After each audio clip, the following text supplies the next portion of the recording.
पाकिस्तान की जानिब से ब्यास में ब्रह्मोस मिसाइलों का जखीरा तबाह करने के बाद ये खबरें जेर गर्दिश हैं कि ब्रह्मोस मिसाइलों के जखीरे से ऐसी रेडिएशन उठना शुरू हो गई है जिसकी वजह से लोगों को शदीद खतरा लाहक है। इस बारे में आमिर रजा से जानते हैं कि उन रेडिएशन से कितने इलाके में मौजूद लोगों को खतरात लाहक है।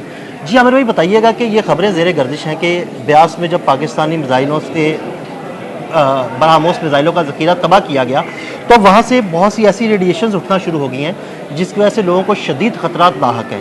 देखिए, सबसे पहली बात तो यह है कि समझने की ज़रूरत है कि ब्रह्मोस है क्या, और ब्रह्मोस वाकई में एक ऐसा मिसाइल है जो कि न्यूक्लियर वार हेड लेके जाने की सलाहियत रखता है।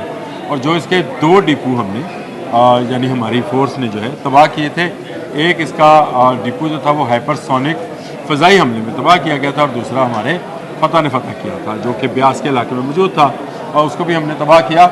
एक्चुअली ये बैटरीज़ में थे और वहाँ से इनको फायर किया जा रहा था। जब ये फायर किए गए पाकिस्तान के ऊपर तो उस वक्त अंदाज़ा हुआ कि इनकी बैटरीज़ कहाँ कहाँ नस्ब हैं। ख़तरनाक मिसाइल है दुनिया का, और इसको सुपरसोनिक मिसाइल है। अगर आप कहते हो तो ये 1 मिनट में समझा। बिल्कुल बिल्कुल बिल्कुल। ये देखिए, दुनिया में 4 किस्म के मिसाइल हैं। एक सोनिक मिसाइल है जो कि आवाज़ की रफ्तार से सफ़र करते हैं, जिनको सब सोनिक भी आप कह सकते हैं। उसके बाद सुपरसोनिक है जो आवाज़ से 3 गुना रफ्तार पे सफ़र करते हैं। उसके बाद हाइपरसोनिक है।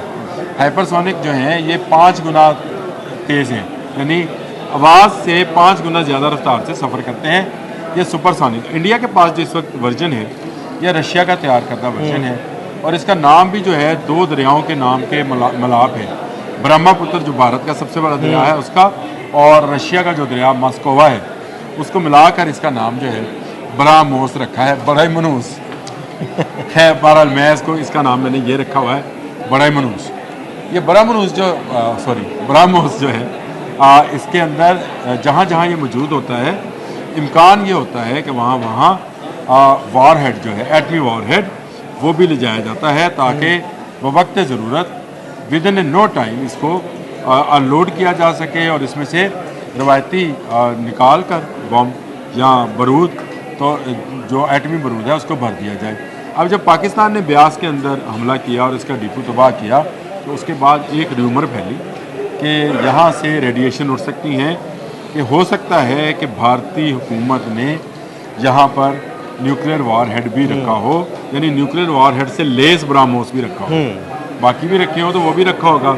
अब ये जब तबाह हो गया, इसमें 2 खुशखबरियाँ तो थी हमारे लिए। एक तो ये कि भारत तस्लीम कर गया कि उसने उसका एक अच्छे वाला जो मिसाइल था उसका पूरे का पूरा डिपो जो है हमने उड़ा के रख दिया। हालांकि हम क्लेम कर रहे हैं 2 रहे हैं, चले एक वो उन्होंने मान लिया।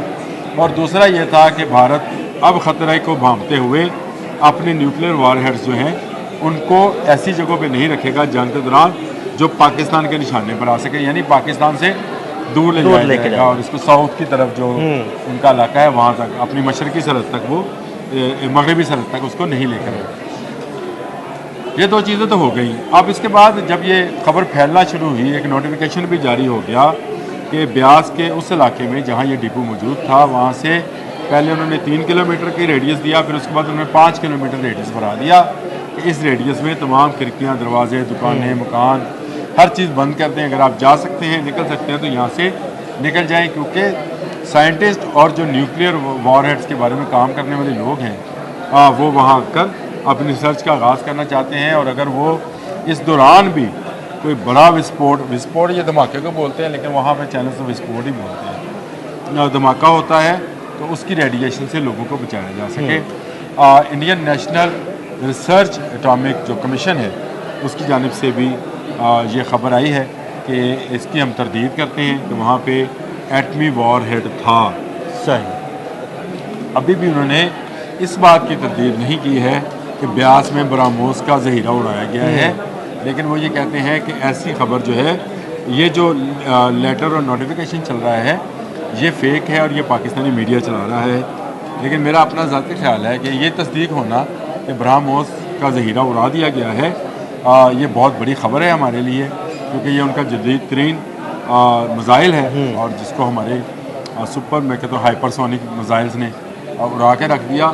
और ये बात कि वहाँ पे एटमी वार हेड है, मैं खुद भी इस बात को तस्लीम नहीं करता। अगर ऐसा होता तो आप याद रखिएगा कि जो इंटरनेशनल एटॉमिक एजेंसी है AIAE कुछ इस तरह का उसका बनता है मुखफ़फ़, वो भी एक अलर्ट जारी कर देती, क्योंकि पूरी दुनिया में ऐसे सेंसर्स मौजूद हैं कि दुनिया में कहीं भी रेडिएशन हो तो वो उसका अलर्ट जारी कर देते हैं। अगर ऐसा अलर्ट जारी नहीं हुआ है तो वहाँ के लोगों को परेशान होने की ज़रूरत नहीं है, लेकिन मेरा मशवरा यही है कि 5 किलोमीटर तक फिर भी खाली कर दें, क्योंकि अब डिपो से बाक़ियात इकट्ठी की जाएंगी। और अगर वाकई भारत के अज़ाइम में ये शामिल था कि किसी वक्त पाकिस्तान पर एटमी हमला किया जाए तो वहाँ पर एटमी वॉरहेड हो सकता है, लेकिन उसमें से अभी रेडिएशन हुई है या नहीं हुई है इस बात की कोई तस्दीक नहीं है। हाँ, सोशल मीडिया पर और वेबसाइट्स पर बेपनाह जगहों पर मुझे ये ख़बरें नज़र आईं, किसी जगह पर नोटिफिकेशन नज़र आए, किसी जगह अलर्ट्स नज़र आए, किसी जगह पर फैक्ट चेक की तरफ से उसको फेक न्यूज़ भी करार दिया गया और किसी जगह पे उसको सही खबर भी कहा जा रहा है। ये फ़ैसला होना अभी बाकी है, लेकिन मैंने अपना बता दिया ज़ाती तौर पे कि रेडिएशन जो है अगर हो तो दुनिया भर के सेंसर जो हैं इस वक्त लाल हुए। बिल्कुल ठीक है, बहुत शुक्रिया आमिर भाई जी। बिल्कुल आमिर भाई ने बड़ी तफसील के साथ ब्यास में उड़ाया गया ब्रह्मोस मिसाइलों का ज़ख़ीरा और वहाँ से निकलने वाली रेडिएशन में कितनी सच्चाई है, इस बारे में तफसील से बताया। अदील अहमद और आमिर रज़ा को इजाज़त दीजिएगा। अल्लाह हाफ़िज़। YouTube पर गूगली न्यूज देखने के लिए youtube.com की सर्च बार में गूगली न्यूज TV टाइप करें। गूगली न्यूज के पेज पर सुर्ख रंग के सब्सक्रिप्शन वाले बटन पर क्लिक करना ना भूलिए। YouTube पेज पर अपलोड होने वाली वीडियोस से बाखबर रहने के लिए बेल आइकन पर क्लिक कीजिए। आपको हर नई वीडियो के बारे में नोटिफिकेशन मौसूल हो जाएगा।